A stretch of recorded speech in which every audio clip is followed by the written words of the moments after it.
Angulo na naman to. Ha? Plana na naman to, guys. Eto, malapit na. Yan o. Kita nyo?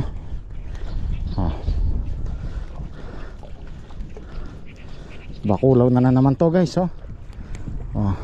Panibagong araw, panibagong vlog, panibagong spot.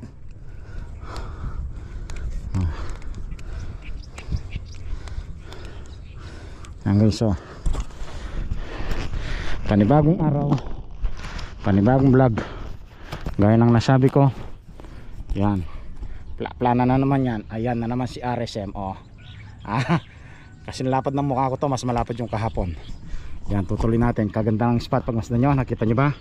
Ako lang mag-isa dito, solo flight ko. Say tayo saan matamaan natin. Naku, tumagilid yung tilapia. Hintayin natin mag side. Yun, tinamaan, guys. Bumaligtad, nakita nyo? Bumaligtad, diba? Yan, kita sa video natin yan. Hindi scripted yan. Sabi ko nga, panibagong vlog, panibagong araw. Yan o. Papakita ko to ng malapitan, kung ito ba ay malapad. Ay, maganda na yung sukat, guys. 7 finger na siya. Boss Makoy, lumipat ka kinya. Sasabihan ko na kaya Karakalda. Ang dami nila, guys. Kailangan 5 karete dapat dito. Tignan nyo, guys. Kabasi, plasya,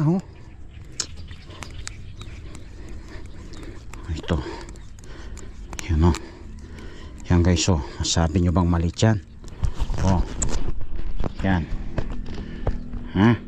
Kabasi. Diyan lang yan. Dami naglulutang.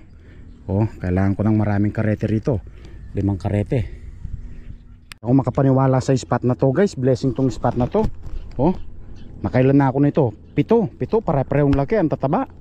Dyan, nakikita nyo ba yan? Shoutout sa lahat ng mga maniniksay. Bagong tuklas, panibagong vlog, panibagong blessing. Yan, tutuloy natin yung video. Silayang ko lang, kabasi na naman, kabasi. Kabasi siya. Hinuhuli ko lang, Toman, magpakita pa tong bakulaw na to eh. Nanuulang siya, halos pwede pang makawala yung tilapia na to kung tutuusin. Nakita nyo dito lang tinamaan, olin yung mata. PCP lang sa kalam. Sayang hindi makaukit si Kuya Sawal dito. Kung hindi, kasi yung